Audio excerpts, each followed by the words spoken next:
Amigos, qué bueno que siguen con nosotros, ya estamos casi por finalizar este programa y vamos a hablar del tema de psicología sobre la bipolaridad. De pronto ustedes han sentido que les cambia el humor, que se sienten de una forma y de otra, pues este tema va más allá de los cambios de sentimientos, pero para ello vamos a platicar con un especialista. Ella es la doctora Soledad Ruiz Canán, a quien tengo el placer de saludar esta mañana. Doctora, qué gusto recibirla, ¿cómo está? ¿Qué tal? ¿Cómo está, mijo? Gracias por la invitación. Al contrario, es un placer que esté con nosotros. Y pues vamos a hablar de este tema de la bipolaridad. Mucha gente dice, es que soy bipolar. La verdad es que me tienen que entender, pero no, esto va más allá de estos cambios emocionales que tenemos todos los días. Así es. Mire, lo que pasa es que tenemos que entender muy claro que el cerebro es un órgano más del cuerpo. Sí. Y ese cerebro, así como los otros órganos del cuerpo, también tienen la posibilidad de enfermarse, ya sea en situaciones de problemas adquiridos o problemas genético-hereditarios, ¿sí? Y que la gente no lo sabemos. Y que la gente creemos que porque traemos el cerebro puesto, los que nos damos cuenta que traemos cerebro puesto, los que no, pues bueno, ese es otro punto. Sí, es otra cosa, sí. Pero también hay enfermedades del cerebro. Entre ellas, muchas de las enfermedades son de corte psiquiátrico, Sí. o sea, de lo que es la salud mental. Una atención ya más especializada. Más especializada. Entonces, en cuanto a la bipolaridad, está la clasificación de los trastornos afectivos o de los trastornos emocionales. Entre ellos hay varios. Está el depresivo exclusivamente y están los trastornos bipolares. ¿Por qué bipolares?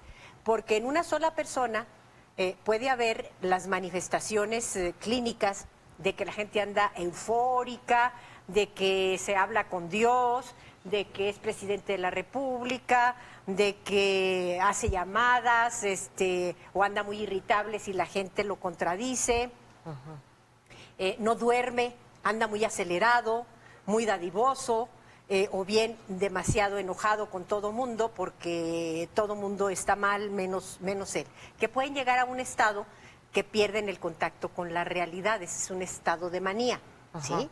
Pero al mismo tiempo esta enfermedad puede pasar a la etapa de depresión, por eso se llama bipolar, porque tiene los dos polos. O sea, puede estar eufórico en un momento, puede estar enojado y de rato puede estar muy triste, muy pasivo, muy tranquilo. Ese sería un tipo de trastorno bipolar mixto, que puede en un Los solo dos. día tener los cambios de depresión y de bipolaridad, y de euforia, de manía. Y el otro es más duradero. Los otros, sí, hay el bipolar tipo 1, que es precisamente los extremos, ¿sí?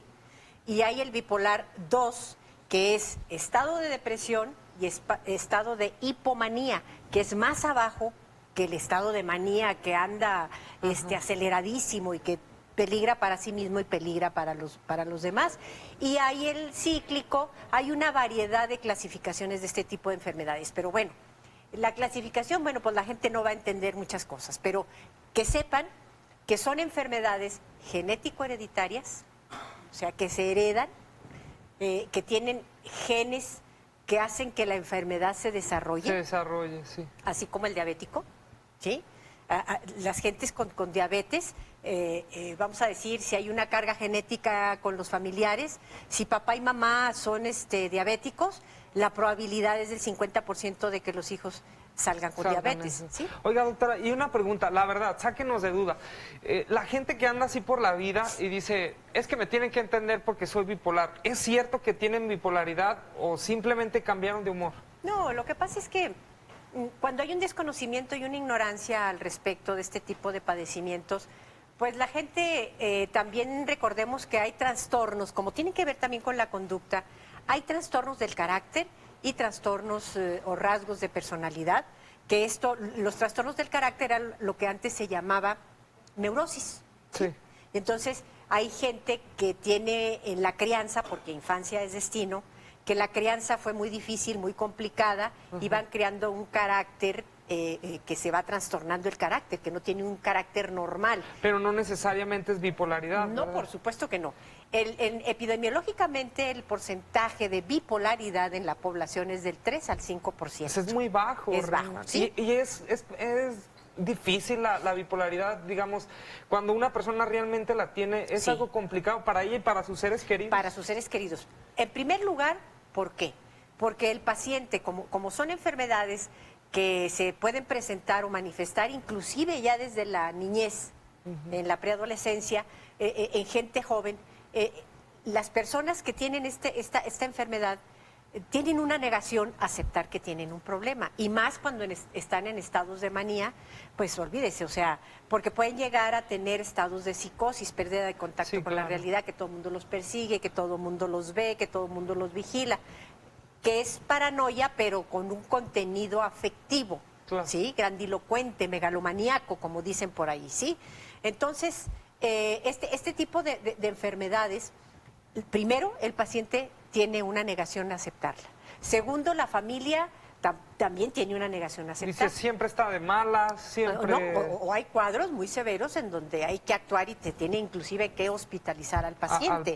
¿Sí? Porque luego las etapas de depresión pueden llegar a etapas tan críticas que podemos llegar a algo que se llama suicidio. Una tragedia. Sí, una tragedia. Oiga, doctora, ¿es curable la bipolaridad? Alguien que realmente la tiene, que usted nos platica, es un porcentaje muy bajo la persona que lo adquiere, pero ¿es curable? Es decir... No es curable, pero es tratable. ¿Sí? La gente puede estar controlada, la tranquila. gente puede actuar siempre y cuando asuma su responsabilidad y acepte su enfermedad, como el diabético.